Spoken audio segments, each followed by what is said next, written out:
بسم اللہ الرحمن الرحیم الحمدللہ والصلاة والسلام علی رسول اللہ وعلی آلہ واصحابہ وعلی کل من تبعہم بإحسان الی یوم الدین۔ الحمدللہ آج سے ہمارا آسان صرف کا حصہ دوم شروع ہو رہا ہے۔ پہلا حصہ ہم ختم کر چکے ہیں۔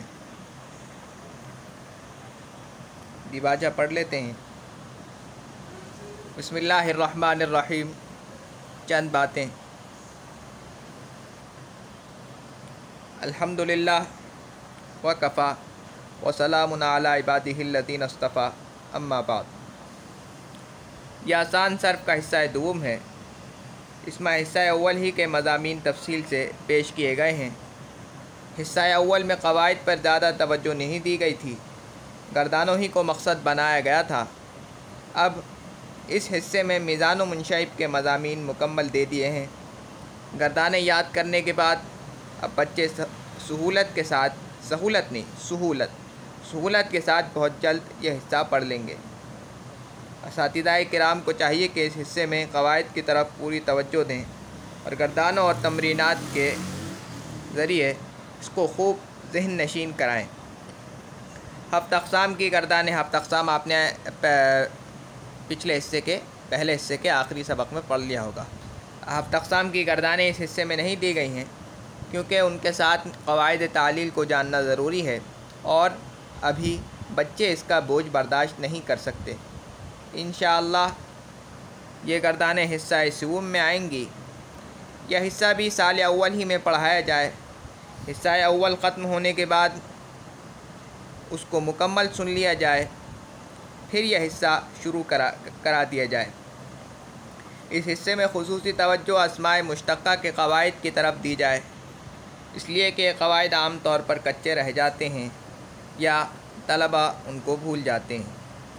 حواشی اساتذہ کے لیے ہیں، البتہ ان میں سے کوئی بات طلبہ کو بتانی مفید ہو تو بتائی جا سکتی ہے۔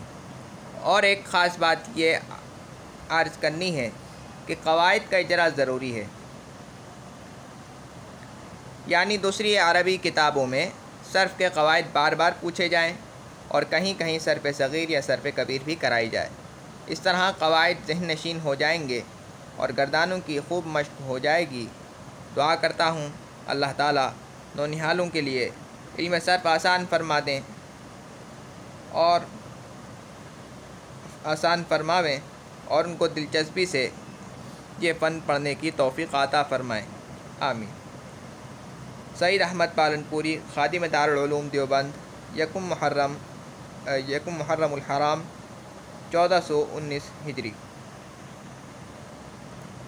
بسم اللہ الرحمن الرحیم۔ سے پہلے کہ ہم رسالہ شروع کریں، آپ میرے ساتھ وہ دعا دہرا لیجئے جو ہم نے پہلے سے میں بھی پڑھی تھی۔ رب یسر ولا تعسر وتمم بالخیر وبک نستعین۔ رب یسر ولا تعسر وبک نستعین وتمم بالخیر وبک نستعین۔ رب یسر ولا تعسر وتمم بالخیر وبک نستعین۔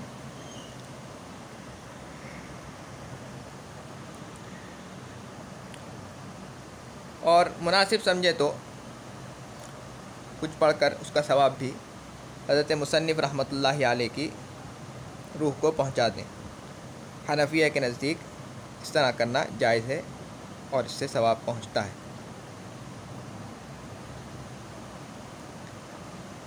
علم صرف وہ علم ہے جس سے ایک کلمے سے دوسرا کلمہ بنانے کا طریقہ معلوم ہو۔ اس علم کا موضوع کلمہ ہے گرداننے کے اعتبار سے، اور غرض کلمات کو صحیح پڑھنا ہے۔ اب اس کو سمجھیں۔ علم صرف وہ علم ہے جس سے ایک کلمے سے دوسرا کلمہ بنانے کا طریقہ معلوم ہو۔ یہ تو آپ کو معلوم ہوگا، پچھلے حصے میں بھی ہم اس کی تعریف پڑھ چکے ہیں۔ البتہ یہ بات آپ کے ذہن میں رہنی چاہیے اور آئی بھی ہوگی اگر آپ نے پچھلے حصے کو صحیح طرح سے پڑھا ہے۔ تو یہ ہے کہ پہلے حصے میں اس کی جو تعریف کی گئی ہے علم صرف کی، وہ اتنی چھوٹی نہیں ہے۔ اس میں دو جملے اور بھی ہیں: لفظوں کی گردان، صیغوں کی پہچان اور ایک کلمے سے دوسرا کلمہ بنانے کا طریقہ معلوم ہو۔ ٹھیک ہے، یہاں پر تیسرا جملہ ہی ذکر کیا گیا۔ اس علم کا موضوع کلمہ ہے، یعنی یہ علم کلمے کے گرد گھومتا ہے، کلمے سے بحث کرتا ہے صرف۔ اچھا، کلمے سے تو علم نحو بھی بحث کرتا ہے، پھر کیا فرق ہوا؟ تو یہ علم کلمے سے بحث کرتا ہے گرداننے کے اعتبار سے، گردان کرنے کے اعتبار سے، ٹھیک ہے۔ یہ اور ان کے حروف اصلی کے اعتبار سے، ٹھیک ہے۔ اور بھی بہت ساری باتیں ہو سکتی ہیں، آسان لفظوں میں یہ سمجھے کہ گرداننے کے اعتبار سے، علم صرف میں گرداننے کے اعتبار سے، کیونکہ یہ ابھی ابتدائی کتاب ہے تو میں اتنی گہرائی میں نہیں جانا چاہ رہا، وہ انشاءاللہ ہم آگے کی کتابوں میں پڑھیں گے۔ اور غرض کلمات کو صحیح پڑھنا ہے۔ اچھا بھائی، یہ علم کیوں پڑھ رہے ہیں؟ تاکہ ہمیں کلمات کو صحیح پڑھنا آ جائے، ان کا تلفظ ٹھیک ہو جائے، ٹھیک ہے، انہیں ہم صحیح پڑھنے لگ جائیں۔ کلمے کی 3 قسمیں ہیں۔ اب یہاں سے کلمے کا بیان شروع ہو رہا ہے، کیونکہ یہ علم جو ہے وہ کلمے کے گرد گھوم رہا ہے۔ تو کلمے کی 3 قسمیں ہیں: اسم، فعل، حرف۔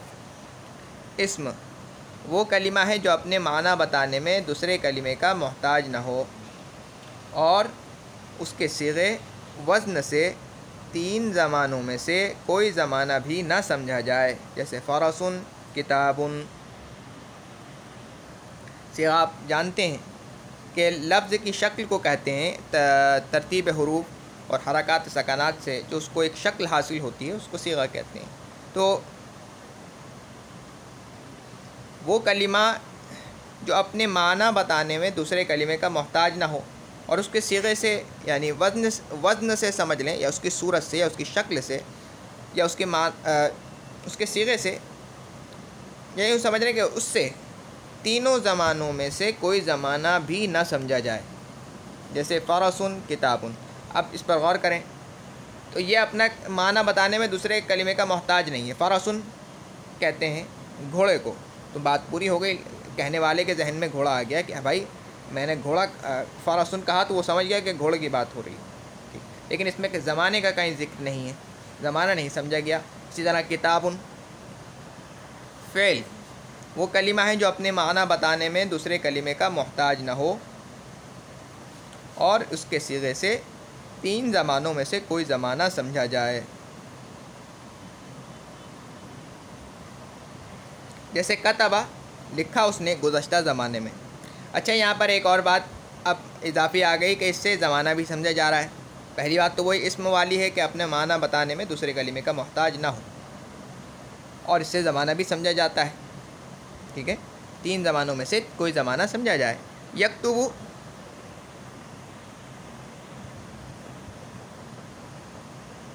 یہ رہا یکتب، یہ رہا یکتب، لکھتا ہے وہ، یا فی الحال لکھے گا وہ آئندہ زمانے میں، لکھتا ہے وہ فی الحال، یا لکھے گا وہ آئندہ زمانے میں، ٹھیک ہے۔ تو دیکھیں یہ اپنا معنی خود سے بتا رہا ہے، بغیر کسی کے احتیاج کے، بغیر کسی دوسرے کلمے کی مدد کے، کسی دوسرے کلمے کا محتاج نہیں ہے اپنے معنی بتانے میں۔ دوسری بات اس میں یہ ہے کہ اس سے زمانہ بھی سمجھا جا رہا ہے، ٹھیک ہے۔ حرف وہ کلمہ ہے، یا کلمہ کہہ لیں، دونوں ٹھیک ہیں، وہ کلمہ ہے جو اپنے معنی بتانے میں دوسرے کلمے کا محتاج ہو، جیسے من، اس کے معنی ہے سے عمومی طور پر، الہ، اس کے معنی عام طور پر تک کے لیے جاتے ہیں، حالانکہ ضروری نہیں ہے کہ یہی اس کے معنی ہو، یہ بات آپ انشاءاللہ آگے پڑھیں گے۔ ان کے پورے معنی دوسرے کلمے کو ملائے بغیر سمجھ میں نہیں آتے۔ مثال کے طور پر میں کہوں سے اردو میں، یا اردو میں کہوں تک، یا عربی میں کہوں من اور الہ، اس کا یہی حال ہے جیسے میں اردو میں کہہ رہا ہوں سے اور تک، آپ نہیں سمجھے۔ اب اگر میں یوں کہوں کہ دیوبند سے سہارنپور تک، دیوبند سے سہارنپور تک، تو اب آپ سمجھ جائیں گے کہ یہ بات کیا ہو رہی ہے، یعنی دوسرے کلمے کو ملائے بغیر اس کا معنی نہیں سمجھ میں آ رہا ہے، جب دوسرا کلمہ ملا لیا تو اب اس کا معنی بھی سمجھ میں آ رہا ہے۔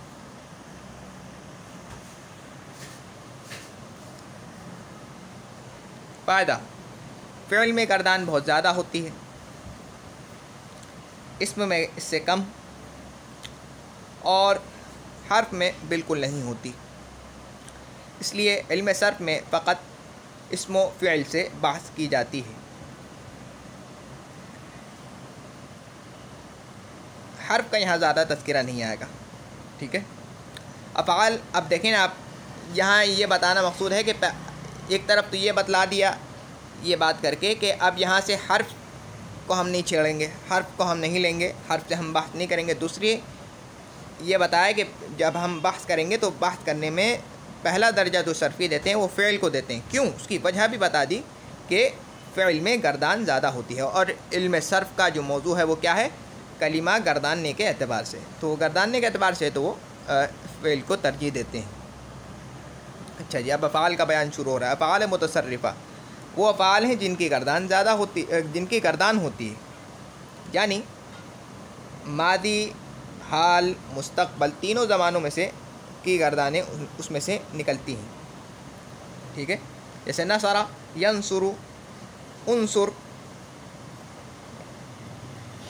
لا تنصر، ضرب، یضرب، اضرب، لا تضرب، ٹھیک ہے۔ افعال غیر متصرفہ وہ افعال ہیں جن کی گردان نہیں ہوتی، یعنی تینوں زمانوں کی گردان نہیں ہوتی، یعنی ماضی، مستقبل، حال کی گردانیں نہیں آتی، ساری گردانیں نہیں بنتی اس سے، ہو سکتا ہے بعد سے کوئی ایک گردان بن جائے یا چند صیغے بن جائیں، ٹھیک ہے، لیکن ساری گردانیں نہیں بنتی اس سے، جن کی گردان نہیں ہوتی۔ جیسے آسا، کربا، کہ ان کے مضارع وغیرہ نہیں آتے، مقصد یہی ہے کہ ان کی پوری گردانیں نہیں بنتی۔ اچھا، فعل لازم وہ فعل ہے جو فاعل پر پورا ہو جائے، مفعول کی اس کو حاجت نہ ہو، جیسے جلس زید، زید بیٹھا۔ فعل لازم سے مجہول اور اس میں مفعول نہیں آتے۔ یہ بھی اذان ہو رہی ہے۔ فعل لازم، اب یہ تو آپ نے پڑھا تھا شاید، فارسی میں بھی آپ نے پڑھا ہوگا کہ دیکھو کام جو ہے وہ دو طرح کے ہوتے ہیں۔ ایک تو کام وہ ہوتے ہیں کہ جن کو پورا ہونے کے لیے فاعل کے بجائے مفعول کی بھی ضرورت ہوتی ہے۔ مثال کے طور پر کھانا کھانا، اب فاعل تو ہے کھانا کھانے والا، کام کرنے والا، کھانا کھانے والا، اب جب تک وہ چیز نہیں ہوگی جس کو کھایا جا رہا ہے تو کھانا کھانے کا کام نہیں ہو سکتا۔ خوراک ہوگی تو یعنی جس چیز کو کھایا جا رہا ہے پھر ہوگا جا کے کھانا کھانے کا کام، اس کے بغیر تو نہیں ہو سکتا۔ اس کے برعکس سونا، تو اس کے لیے مفعول کا ہونا ضروری نہیں، مفعول نہیں، اس کی ضرورت ہی نہیں ہے، ایک شخص سو گیا تو بس وہ سونے کا کام ہو گیا، ٹھیک ہے۔ وہ فعل جو فاعل پر پورا ہو جائے مفعول کی اس کو حاجت نہ ہو، وہ فعل جو فاعل پر پورا ہو جائے مفعول کی اس کو حاجت نہ ہو، جیسے جلسا زیدن، بیٹھنا، اب دیکھو بیٹھ گیا کوئی شخص تو وہ بیٹھنے کا کام پورا ہو گیا۔ فعل لازم سے، اب یہ ہو گیا، اس کو فعل لازم کہتے ہیں۔ فعل لازم سے مجہول اور اس میں مفعول نہیں آتے، یہ بات یاد رکھنے کی ہے۔ فعل لازم سے مجہول اور اس میں مفعول نہیں آتے، کیوں؟ کیونکہ وہ فاعل پر ہی پورا ہو جاتا ہے، مفعول کی اس کو حاجت ہی نہیں ہوتی، اور مجہول میں اور اس میں مفعول میں، مجہول جو ہے اس کی نسبت اس میں مفعول کی طرف ہوتی ہے، وہ اس میں مفعول سے اس کا تعلق ہوتا ہے، تو اس لیے کیونکہ اس میں مفعول بھی نہیں آتا ہے تو اس فعل مجہول بھی نہیں آتا ہے۔ فعل متعدی وہ فعل ہے جو فاعل پر پورا نہ ہو بلکہ اس کو مفعول کی بھی حاجت ہو، جیسے اکل زید خبزا۔ اب خود دیکھیں کہ زید بھی ہے، زید ہے ہمارے پاس، ٹھیک ہے، لیکن روٹی نہیں ہے، زید ہے لیکن روٹی نہیں ہے، تو کھانے کا کام کیسے ہوگا؟ روٹی ہوگی تو زید کھائے گا اور پھر کھانے کا کام ہوگا، تو یہاں مفعول کی حاجت ہے، یہاں مفعول کی حاجت ہے، جو فاعل پر پورا نہ ہو بلکہ اس کو مفعول کی بھی حاجت ہو، اور وہ اس کا کیا ہے؟ فعل لازم جو فاعل پر پورا ہو جائے مفعول کی اس کو حاجت نہ ہو، ٹھیک ہے۔ فعل متعدی کا مجہول بھی بنتا ہے، کیونکہ اس میں مفعول آتا ہے اور اس میں مفعول بھی آتا ہے، اس میں مفعول بھی آتا ہے۔ فعل معروف وہ فعل ہے جس کی فاعل یعنی کام کرنے والے کی طرف نسبت ہو۔ اب یہ دوسرا انداز اختیار کیا ہے مصنف رحمۃ اللہ علیہ نے۔ پہلے والے حصے میں لکھا تھا کہ وہ فعل ہے جس کا فاعل معلوم ہو، آپ غور کریں، ٹھیک ہے؟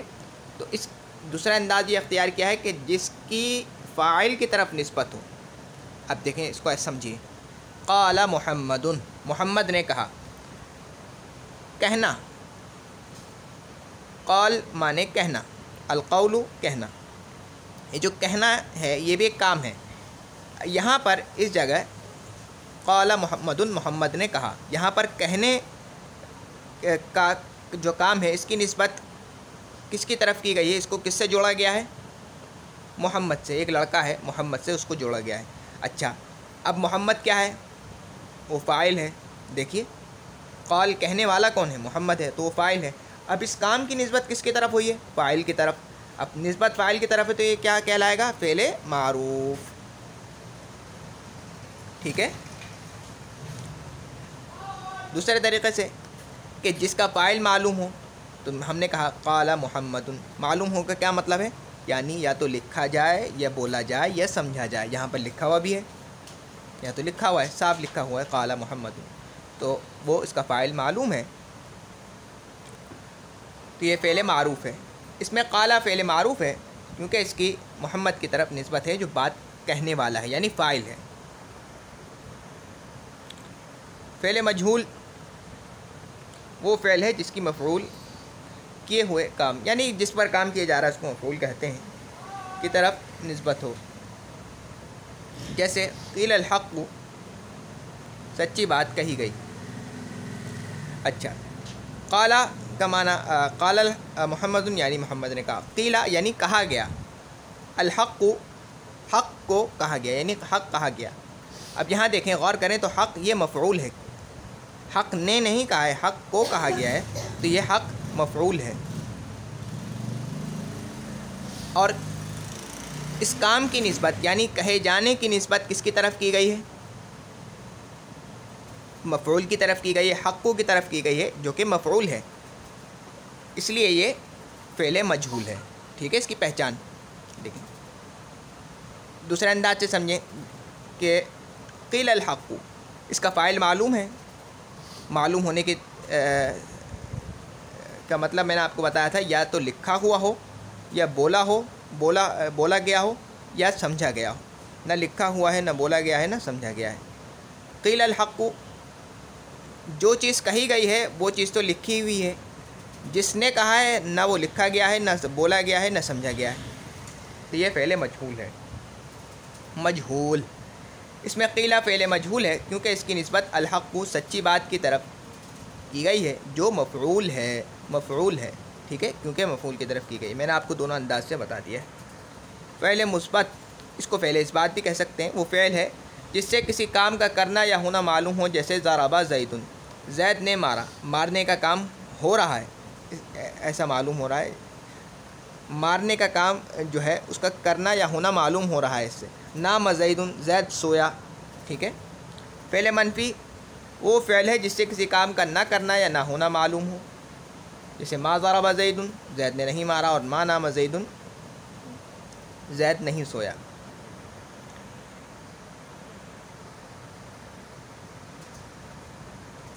دیگر فاعل کے اعتبار سے منفی نہیں، کام نہ ہونے کے اعتبار سے، ٹھیک ہے؟ یہ اچھا، وہ یہ کہہ رہے ہیں کہ معروف و مجہول بھی فعل کی قسمیں ہیں، اور مثبت و منفی بھی فعل کی قسمیں ہیں، ٹھیک ہے؟ کیا فرق ہے؟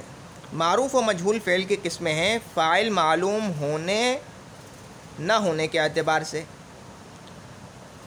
بالفاظ دیگر فاعل کی طرف یا مفعول کی طرف نسبت کرنے کے اعتبار سے، اور مثبت و منفی فعل کی قسمیں ہیں کام ہونے یا نہ ہونے کے اعتبار سے۔ اور لازم اور متعدی جو قسمیں ہیں یہ تعدیے کے اعتبار سے ہیں، فاعل کا اثر جو ہے متعدی ہو رہا ہے یا نہیں ہو رہا ہے۔ فاعل کو حاجت ہے یا نہیں ہے، مفعول بھی کی حاجت ہونے نہ ہونے کے اعتبار سے، اس طرح بہت سے آپ کچھ بھی کہہ سکتے ہیں، ٹھیک ہے. خیر یہ کوئی اتنی اہم بات نہیں ہے.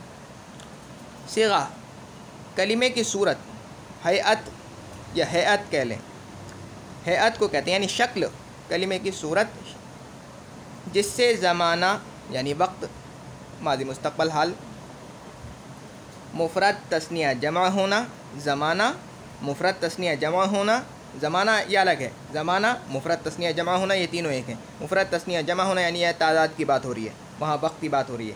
مفرد تثنیہ جمع ہونا اور مذکر و مؤنث ہونا سمجھا جاتا ہے، اور مذکر و مؤنث ہونا سمجھا جاتا ہے، یعنی نر مادہ ہونا، جنس کی بات ہو رہی ہے یہاں پر. جیسے ماضی کے 14 صیغے. تو صیغہ یہاں پر آسان لفظوں میں سمجھانے کی کوشش کی گئی ہے کہ آسان لفظوں میں یہ سمجھ لیں کہ کلمے کی صورت کو کہتے ہیں. جیسے زمانہ یعنی جس صورت سے زمانہ، وقت، مفرد تثنیہ جمع ہونا اور مذکر و مؤنث ہونا سمجھا جاتا ہے. جیسے ماضی کے 14 صیغے. اچھا، اور دوسرے جو صیغے کی جو ہے دوسری تعریف ہے وہ بھی میں نے آپ کو بتائی کہ ترتیب حروف اور حرکات و سکنات سے کلمے کو جو ایک خاص شکل و صورت حاصل ہوتی ہے اس کو صیغہ کہتے ہیں.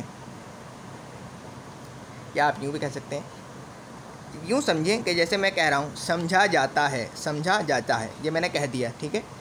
اب یہ جو لکھا جب جائے گا اور اس کی جو ایک صورت بنے گی، لکھے جانے کے بعد جو اس کی شکل و صورت بنے گی، یہ لکھا ہوا ہے سمجھا جاتا ہے، یہ صیغہ ہے. اس کی شکل کو کہتے ہیں. ایک ہے تلفظ بولنا اور ایک ہے پھر اس کی شکل و صورت لکھا ہوا، یہ اس کی صیغہ ہے. آسان لفظوں میں اور یوں سمجھ لیں. باقی وہ جو میں نے آپ کو تعریف بتائی کہ ترتیب حروف اور حرکات و سکنات سے جو لفظ کو کسی لفظ کو ایک خاص شکل حاصل ہوتی ہے اس کو صیغہ کہتے ہیں.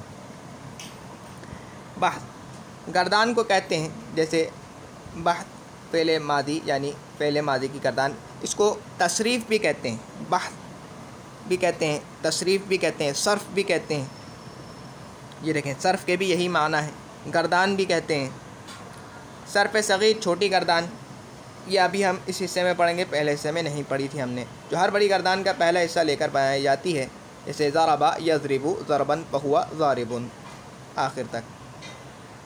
صرف کبیر بڑی گردان ہے جو ہم نے پچھلے حصے میں پڑھی ہیں، وہ صرف کبیر کہلاتی ہے. جیسے فعل فعلا فعلوا فعلت فعلتا فعلنا فعلت فعلتما فعلتم فعلتی فعلتما فعلتن فعلت فعلنا، یہ بڑی گردان ہے، پوری گردان، ٹھیک ہے. سب صیغے ہیں، پہلا صیغہ نہیں لیا ہے، سارے صیغے ایک گردان کو. صرف صغیر یعنی ساری گردانوں میں سے ایک ایک صیغہ لے لیا، اور صرف کبیر یعنی ایک گردان ہے لیکن پوری بڑی گردان جس میں سب صیغے ہوتے ہیں. جیسے ضربا ضربا ضربو آخر تک. صرف کبیر میں 14 صیغے ہوتے ہیں.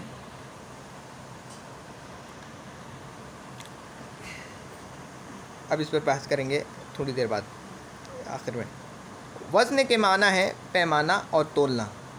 ہم نے پڑھا تھا وزن تقریباً 27 میں یا 28 میں سبق میں، شاید 27 میں سبق میں، پچھلے حصے میں. صرفیوں نے، علم صرف والوں نے، ماہرین صرف نے کلمات کو تولنے کے لیے، ان کو پرکھنے کے لیے فا عین لام کو پیمانہ مقرر کیا ہے جو وزن کہلاتا ہے. اور مادے کا جو حرف فا کے مقابل ہوتا ہے اس کو فا کلمہ، جو عین کے مقابل ہوتا ہے اس کو عین کلمہ، اور جو لام کے مقابل ہوتا ہے اس کو لام کلمہ کہتے ہیں. یہ تو ہم پڑھ چکے ہیں. یعنی علم صرف والوں نے کلمات کو تولنے کے لیے فا عین لام کو پیمانہ مقرر کیا ہے، اور جو وزن کہلاتا ہے، یعنی کسی کلمے کو تولنا وزن کرنا کہلاتا ہے.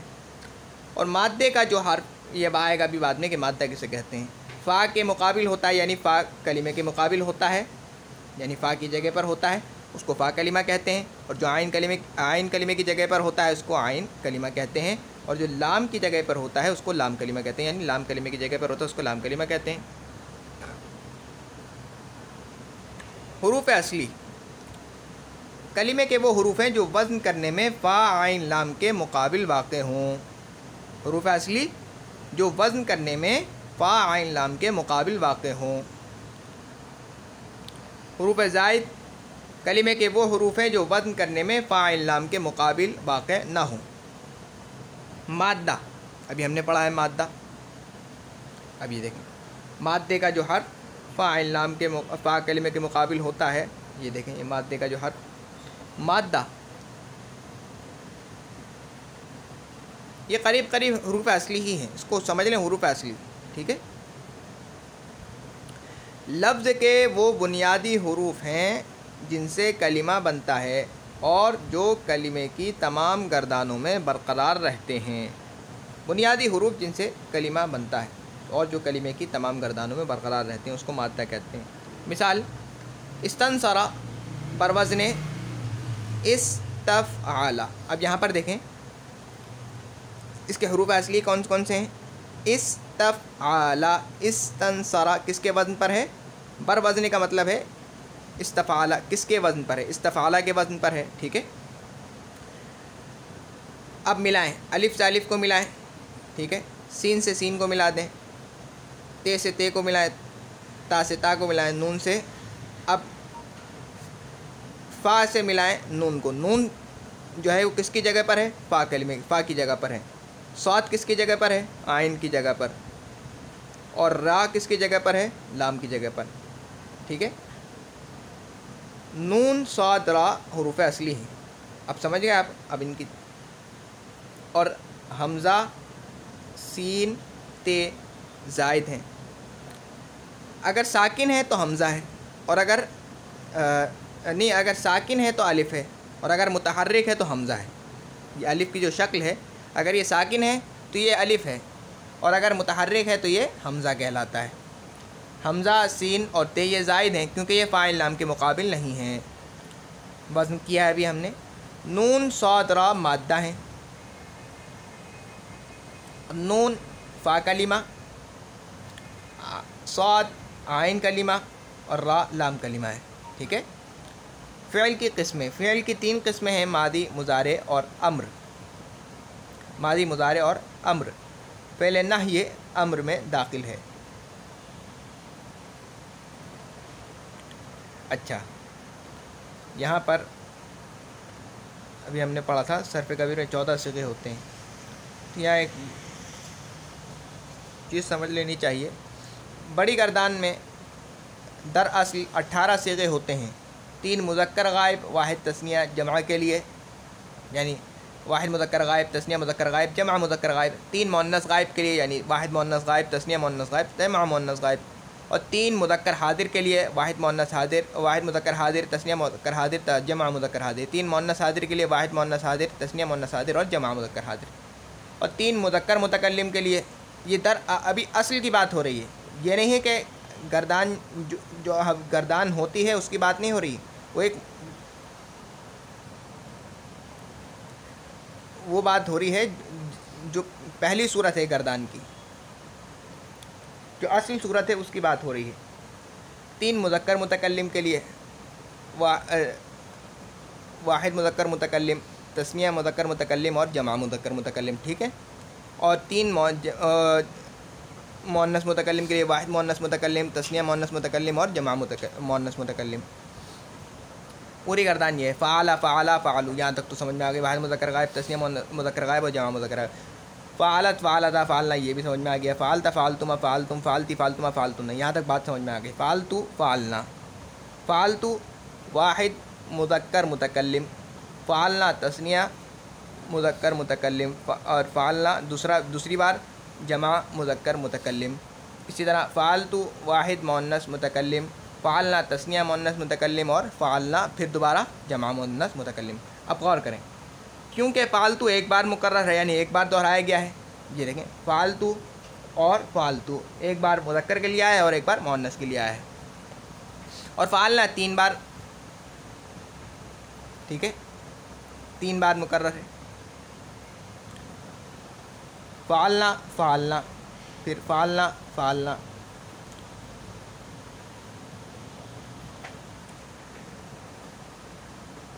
اس لیے 4 صیغے کم کر دیے گئے، وہ فعلنا کے 3 بار جو مکرر آئے اس 3 بار کو ہٹا دیا، اور وہ ایک جو فالتو تھا کا صیغہ جو ایک بار مقرر آیا تھا اس کو ایک دفعہ کر دیا ایک بار ہٹا کے، تو 14 صیغے، 4 صیغے کم کر دیے تو 14 صیغے باقی رہے۔ اور فالتو ما بھی اب اس کو اور آسانی سے سمجھیں کہ ہم جو بات کرتے ہیں، بات کرنے کے اعتبار سے آدمی 3 طرح کے ہوتے ہیں۔ ایک تو بات کرنے والا، دوسرا جس سے بات کی جا رہی ہے، تیسرا جس کے بارے میں بات کی جا رہی ہے یا وہ بات کرتے وقت موجود نہیں ہے۔ 3 ہو گئے۔ اب ان تینوں میں سے ہر ایک تعداد میں یا تو 1 ہوگا یا 2 ہوگا یا 3 ہوں گے، یا 2 ہوگا یا 2 سے زیادہ ہوں گے، 3 نہیں 2 سے زیادہ، کتنے بھی ہوں اب، ٹھیک ہے۔ جس سے بات کی جا رہی ہے اس کو مخاطب کہتے ہیں یا حاضر کہتے ہیں، یہ تو آپ جانتے ہیں۔ جو بات کر رہا ہے وہ متکلم ہے، اور جس کے بارے میں بات کی جا رہی ہے یا جو بات کرتے وقت موجود نہیں ہے وہ غائب ہے، ٹھیک ہے۔ اب تعداد پہ آ جائیں تو 1 کو کہتے ہیں واحد، 2 کو تثنیہ اور 2 سے زیادہ کو جمع، ٹھیک ہے۔ یہ 2 باتیں آپ نے سمجھ لی کہ یہ ان تینوں میں سے غائب، متکلم اور حاضر میں سے ہر ایک تعداد میں یا تو 1 ہوگا یا 1 سے زیادہ 2 ہوں گے یا 2 سے زیادہ ہوں گے، ٹھیک ہے۔ 3، ٹھیک ہے۔ اب 3 کو 3 سے ضرب دے دیں، واحد، تثنیہ، جمع، یہ 3 ہو گئے، اور پھر غائب، حاضر اور متکلم، یہ 3 ہو گئے۔ 3 کو 3 سے ضرب دے دیں، 3 تیا 9، ٹھیک ہے۔ اب ان تینوں میں سے غائب، حاضر اور متکلم میں سے ان تینوں میں سے ہر ایک یا تو مرد ہوگا یا عورت، یا مادہ ہوگا یا مادہ ہوگی یا نر، جنس کے اعتبار سے۔ تو 9 کو 2 سے ضرب دے دیں، 9 دونے 18، 18 صیغے ہو گئے۔ اب اس کو دوبارہ پڑھیں، اب اس کو گردان کی صورت میں دیکھ لیتے ہیں۔ واحد مذکر غائب، تثنیہ مذکر غائب، جمع مذکر غائب، واحد مؤنث غائب، تثنیہ مؤنث غائب، جمع مؤنث غائب، واحد مذکر حاضر، تثنیہ مذکر حاضر اور جمع مذکر حاضر، واحد مؤنث حاضر، تثنیہ مؤنث حاضر اور جمع مؤنث حاضر، ٹھیک ہے۔ پھر واحد مذکر متکلم، تثنیہ مذکر متکلم اور جمع مذکر متکلم، واحد مؤنث متکلم، تثنیہ مؤنث متکلم اور جمع مؤنث متکلم، ٹھیک ہے۔ اب دیکھیں کہ واحد مذکر متکلم اور واحد مؤنث متکلم ایک بار 2 بار آ گیا، یعنی ایک بار مکرر ہوا ہے، ایک بار مکرر یعنی دہرانا، تو ایک بار دہرایا گیا ہے فالتو، ٹھیک ہے۔ اور فعلنا واحد اور تثنیہ مذکر متکلم ایک بار دہرائے، اور پھر فعلنا اور جمع مذکر متکلم ایک بار دہرایا گیا، پھر فعلنا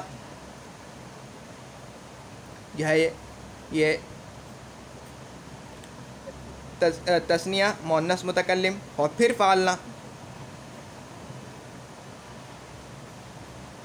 ایک بار، پھر 2 بار، پھر یہ 3 بار، اور یہ پھر 4 بار آ گیا، ٹھیک ہے۔ ایک تثنیہ مؤنث متکلم اور پھر جمع مؤنث متکلم کے لیے۔ یہاں پر جو لکھا گیا ہے وہ 2 بار مقرر ہے، فالتو تو ایک بار مقرر نہیں ہے، 2 بار مقرر ہے،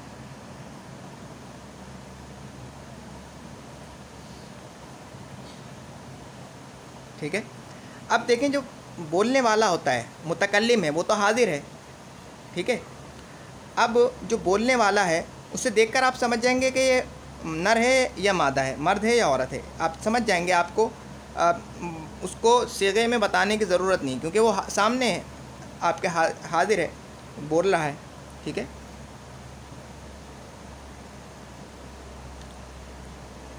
لیکن اب میرے سامنے 20 لوگ کھڑے ہیں، اب ان میں سے کوئی نر ہوگا، کوئی مادہ ہوگی،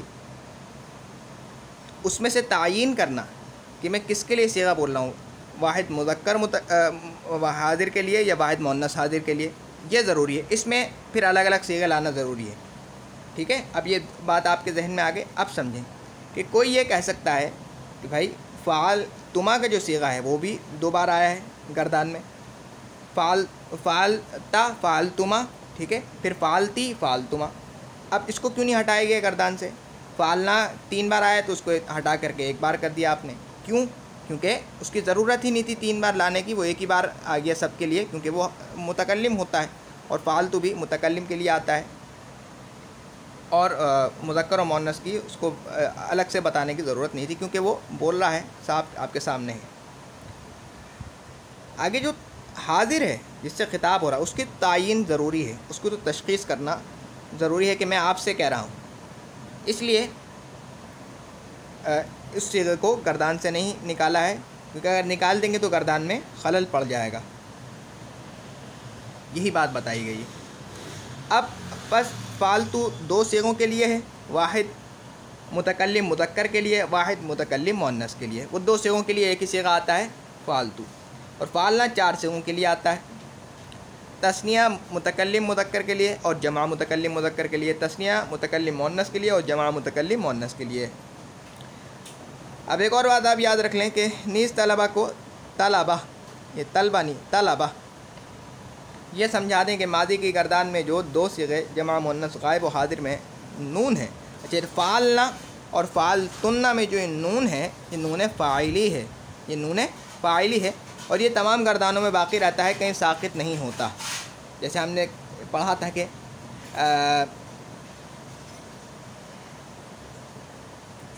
کچھ گردانے آپ دیکھیں گے کہ جن میں حرف ساقط ہو جاتا ہے، ٹھیک ہے، گر جاتا ہے، حذف ہو جاتا ہے، ساقط ہو جاتا ہے، گر جاتا ہے،